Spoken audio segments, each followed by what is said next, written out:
Welcome guys, আজকে আমরা tricky question সম্পর্কিত কিছু প্র্যাকটিস কোশ্চেন্স দেখব। প্রথম কোশ্চেনটাতে বলছে the product of 8754896 and 48933 equals, অর্থাৎ এই যে দুইটা বড় বড় সংখ্যা দেওয়া আছে, এই দুইটা বড় বড় সংখ্যার গুণফল কত। তো এরকম একটা কোশ্চেন, এত বড় একটা সংখ্যা আবার আরেকটা সংখ্যা, এই দুইটার গুণফল তাহলে কত না বড় হবে। অপশনগুলো দেখে বোঝা যাচ্ছে যে এখানে প্রায় 12 ডিজিটের অ্যান্সার আসবে বা আমার ফলাফল আসবে। সো এই কোশ্চেনটা যদি থাকে তাহলে আপনি বলবেন যে ভাই এটা আমি কেন সলভ করব, এত বড় গুণ করতে করতে তো আমার এক্সামের সময় পার হয়ে যাবে, আমি 1 মার্কসের এমসিকিউ এর জন্য এটা করার দরকার নেই, আমি এটি স্কিপ করব। But the fact is this is the most easiest question. কেন এটা ইজিয়েস্ট কোশ্চেন? কারণ এই যে অপশনগুলোর মধ্যে আসলে অ্যান্সার দেখা যাচ্ছে। এই অ্যান্সারটা দেখা যাচ্ছে আসলে হচ্ছে এই যে বড় বড় দুইটা সংখ্যা আছে, এই বড় বড় দুইটা সংখ্যার যে ইউনিট ডিজিট বা একক স্থানীয় অঙ্ক আছে, এই দুটো অঙ্কের দিকে তাকালে আমি আসলে অ্যান্সারটা পেয়ে যাই। তো এটার কনসেপ্ট ক্লিয়ার জন্য আমি অন্য একটা এক্সাম্পল দেখি।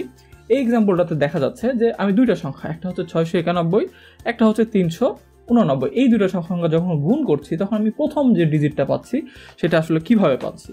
এই প্রথম ডিজিটটা পাচ্ছি যে প্রথম সংখ্যার একক স্থানীয় ঘরে যেটা ছিল এবং দ্বিতীয় সংখ্যার একক স্থানীয় ঘরে যে দুটো ছিল, এই দুটো সংখ্যার গুণ করে আমি 9 পাচ্ছি, 9 1 9।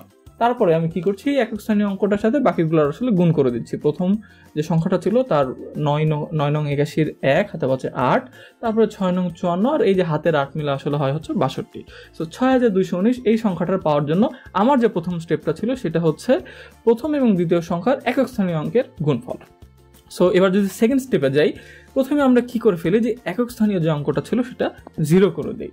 তারপরে যখন 3 দ্বারা এই সবগুলো সংখ্যাকে আমি গুণ করব তখন আমি কি করে দিই, থার্ড স্টেজে যে দুইটা সংখ্যা 0 করে দিই। তার মানে এটা আমি কেন দেখাচ্ছি, এটা দেখানোর আলটিমেট যে উদ্দেশ্যটা সেটা হচ্ছে আমার যে একক স্থানীয় অঙ্কটা ছিল রেজাল্টে, এই যে 9, এই 9টা কিন্তু আসলে আমি পেয়েছি প্রথম সংখ্যার একক স্থানীয় অঙ্কটা এবং দ্বিতীয় সংখ্যার একক স্থানীয় অঙ্কের গুণফলের মাধ্যমে। তার মানে আমি বুঝতে পারছি যে এই যে একটা বড় সংখ্যার যে গুণফল, তার যে একক স্থানীয় অঙ্কটা সেটা আসলে ডিপেন্ড করবে প্রথম দুইটা সংখ্যার একক স্থানীয় অঙ্কের উপরে। সো সেম রুলটা যদি আমি অ্যাপ্লাই করি যে এত বড় একটা সংখ্যা এবং এই যে 48,933, এই দুটো সংখ্যার গুণফলের যে লাস্ট ডিজিটটা সেটা আসলে কিসের উপর ডিপেন্ড করবে, এই 6 আর এই 3-এর উপরে। এই যে অপশনগুলো আছে, আমি যেটা বললাম যে অপশনগুলো দেখে আসলে বোঝা যাচ্ছে যে আমার অ্যান্সার কোনটা। অপশনগুলো আছে তাদের সবগুলোর প্যাটার্ন সেম, শুধু লাস্ট ডিজিটটা আলাদা। সো আমি কি করব, এই 6 আর 3 আসলে গুণ করব, করে আমি যে একক স্থানীয় অঙ্কটা পাবো বা যে ডিজিটটা পাবো সেটাই আসলে আমার অ্যান্সার হবে। তাহলে 6 আর 3 গুণ করলে হয় 18 এবং 18 লাস্টের ডিজিটটা কত, 8। সো আমার এখানে অ্যান্সারটা হবে option D. So next time থেকে যখন আসলে আমরা এরকম কোনো একটা অঙ্ক দেখতে পাবো যে যেখানে অনেক বড় বড় দুটো সংখ্যার গুণফল করতে বলবে, সেটা আমরা ডিরেক্টলি স্কিপ না করে আমরা দেখবো আসলে যেখানে কোনো শর্টকাট ফর্মুলা অ্যাপ্লাই করা যায় কিনা। এখন যদি বলতো যে এখানে যেমন আমরা লাস্টের দুটো ডিজিট দেখতে পাচ্ছি যে 65 66 67 68 69, এখন যদি বলতো যে এই দুটো ডিজিট আলাদা, অর্থাৎ আমার এখানে এইভাবে না থেকে হয়তো এখানে 75 আছে, এখানে 64 আছে, এখানে 86 আছে, এখানে 68 আছে, এরকম করে আলাদা আলাদা আছে, তাহলে কি করব? তাহলে যেটা করব আমরা হচ্ছে সেম, আমরা এই এক্সাম্পলটাতে চলে যাব যে এই লাস্টের যে দুইটা ডিজিট সেটা আসলে কিসের উপর ডিপেন্ড করছে। এই লাস্টের ডিজিটটা তো আমি পেয়ে গেলাম যে এই প্রথম যে সংখ্যা এবং দ্বিতীয় সংখ্যা ছিল তাদের একক স্থানীয় অঙ্কের একক স্থানীয় ডিজিট যেটা ছিল সেটার উপর ডিপেন্ড করছে। তাহলে যখন আমি রেজাল্টের দশক স্থানীয় অঙ্কটার দিকে তাকাবো, এই 9টা আসছে কিন্তু এই প্রথম দুইটা স্টেপ করার ফলে। তো যদি আমার লাস্টের দুটো ডিজিট রেজাল্টের দরকার ছিল তাহলে আমি এত বড় দুইটা জিনিস পুরোটা গুণ না করে জাস্ট প্রথম দুইটা স্টেজ করতাম বা প্রথম দুইটা স্টেপ করতাম, করে আমি এই যে সংখ্যা দুটো পাবো ডান দিক থেকে সেই দুটো আমি যোগ করে দেব এবং ম্যাচ করে দেখব যে এটা সেম আছে কিনা। এইভাবে আসলে আমরা ইজিলি এই টাইপের ম্যাথগুলো সলভ করতে পারি। এবার নেক্সট কোশ্চেনে চলে যাই। কোশ্চেন নাম্বার 2 তে বলছে for all numbers x and y, x hashtag y is equal to xy plus x, what is the value of 5 hashtag 4? অর্থাৎ আমি একটা নতুন ফাংশন ডিফাইন করে দিয়েছি বা নতুন একটা অপারেটর নিয়ে আসছি, সেটা হচ্ছে হ্যাশ অপারেটর। এই হ্যাশ অপারেটরের ডেফিনিশন কি আছে?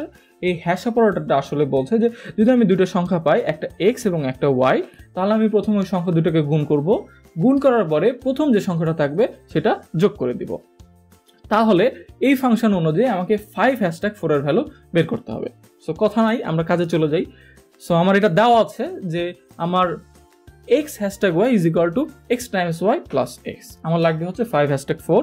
সো আমি যদি 5 hashtag 4 করি তাহলে আমি দেখতে পাবো সেটা আসছে 5 times 4 অর্থাৎ 4 5 20 এবং প্লাস 5, তার মানে 4 5 20 আর 5 25। সো আমার অ্যান্সার হচ্ছে 5 hashtag 4 is equal to 25।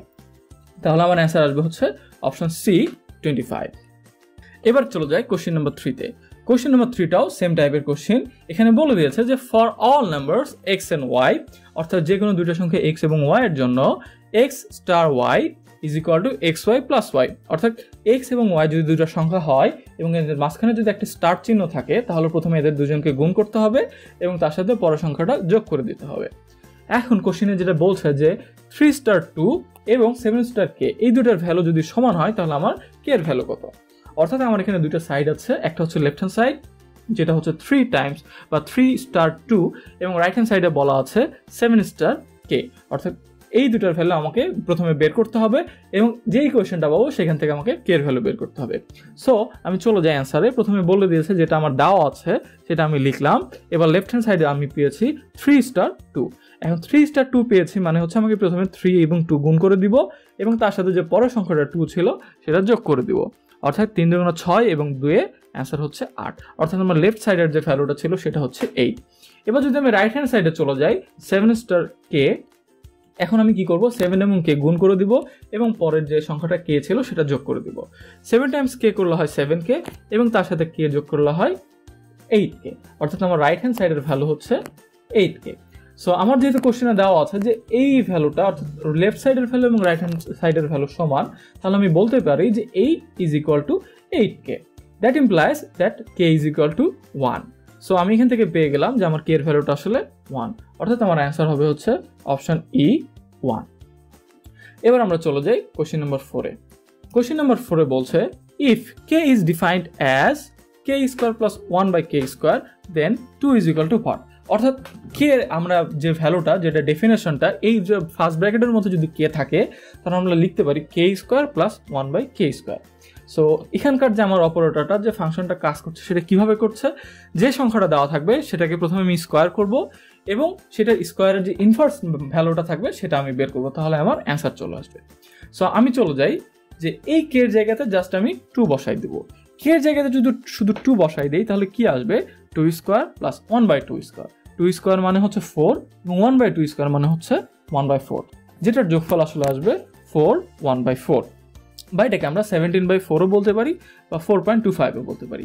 এখন আমার যে অপশনগুলো আছে এখানে কিন্তু আসলে 4 ইন্টু 1/4 বা এই ভ্যালুটা নাই। সো আমার অ্যান্সার আসবে হচ্ছে নান অফ দিস। এবার আমরা চলে যাই কোশ্চেন নাম্বার 5 এ। কোশ্চেন নাম্বার 5 এ বলছে which of the following represents the expression square root of 3.6 into 10 to the power 9। এই কোশ্চেনটা দেখে আমার স্টুডেন্টদের বা আপনাদের মনেই হতে পারে যে ভাই আমার ক্যালকুলেটর লাগবে, ক্যালকুলেটর ছাড়া আমি এই জিনিসটার ভ্যালু কিভাবে বের করব। একে তো এখানে 10 টু দি পাওয়ার 9 আছে, তার উপরে হচ্ছে স্কয়ার রুট করতে হবে, স্কয়ার রুট তো করতে পারি না ক্যালকুলেটর ছাড়া। সো এটা আমি ভালো মতো বলে দিচ্ছি যে এই টাইপের ম্যাথ আসলে এমসিকিউতে আসে জাস্ট স্কিল টেস্ট করার জন্য, ক্যালকুলেটর ইউজ করার জন্য না। যত ভালো ভালো জায়গা আছে অনেক জায়গাতে ক্যালকুলেটর অ্যাকসেপ্টেবল না। সো মাইন্ডসেট এভাবে তৈরি করে নিতে হবে যে আমার বেসিক যদি ক্লিয়ার থাকে আমি যে কোনো একটা কোশ্চেন থাকলে সেটা সলভ করতে পারবো। সো এই অপশনগুলোর দিকে আমি পরে তাকাবো, আমি আগে কাজ করি। এই কাজটা করার জন্য আমাকে একটা জিনিস ক্লিয়ার থাকতে হবে, সেটা হচ্ছে এক্সপোনেন্ট এবং রুটের যে ভিডিওটা আছে সেটা সম্পর্কে বা সেই কনসেপ্টগুলো আমাকে ক্লিয়ার থাকতে হবে। এখানে 10 টু দি পাওয়ার 9 আছে, অর্থাৎ 10 গুণ 10 গুণ 10 এভাবে 9 বার 10 গুণ আছে। তো এই জিনিসটার থেকে এই যে 9 বার যে 10টা গুণ আছে আমি একটা 10 এই 3.6 এর সাথে গুণ করে দিব। তাহলে একটা 10 যদি আমি 3.6 এর সাথে গুণ করে দিই তাহলে হয়ে যায় 36 এবং যে বাকি 10টা বা 8টা 10 ছিল সেটা আমি সেভাবে রেখে দিলাম, তাহলে হয়ে গেল 36 টাইমস 10 টু দি পাওয়ার 8। এবার যে আমার স্কোয়ার রুট করতে বলেছিল যে রুট বের করতে হবে, আমি রুটের ভ্যালুটা বের করলাম। রুটের ভ্যালুর আমরা রুলস অনুযায়ী জানি যে যদি দুইটা সংখ্যার উপরে রুট থাকে তাহলে আমরা সেটাকে সেপারেট করে দিতে পারি, অর্থাৎ আমি 36 এর উপরে স্কোয়ার রুট করে দিতে পারি, 10 টু দি পাওয়ার 8 এর উপরে আমি স্কোয়ার রুট করে দিতে পারি। এখন 36 এর স্কোয়ার রুট করতে অবশ্যই ক্যালকুলেটর লাগবে না, এটা আসলে মুখস্থ থাকা উচিত যে 36 এর স্কোয়ার রুট হচ্ছে 6 এবং 10 টু দি পাওয়ার 8 এর স্কোয়ার রুট। এখন আমরা জানি যদি স্কোয়ার রুট হয় সেটার পাওয়ার হচ্ছে টু দি পাওয়ার হাফ, তার মানে 10 টু দি পাওয়ার 8 ছিল টাইমস হাফ হবে, অর্থাৎ 8 ইন্টু হাফ। 8 ইন্টু হাফের ভ্যালু হচ্ছে 4, অর্থাৎ এটার অ্যান্সার আসবে 6 × 10⁴। সো এখন যদি আমি অপশনের দিকে যাই তাহলে আমি দেখতে পাবো আমার কারেক্ট অ্যান্সার হচ্ছে option D, 6 × 10⁴। Thank you guys for watching this video.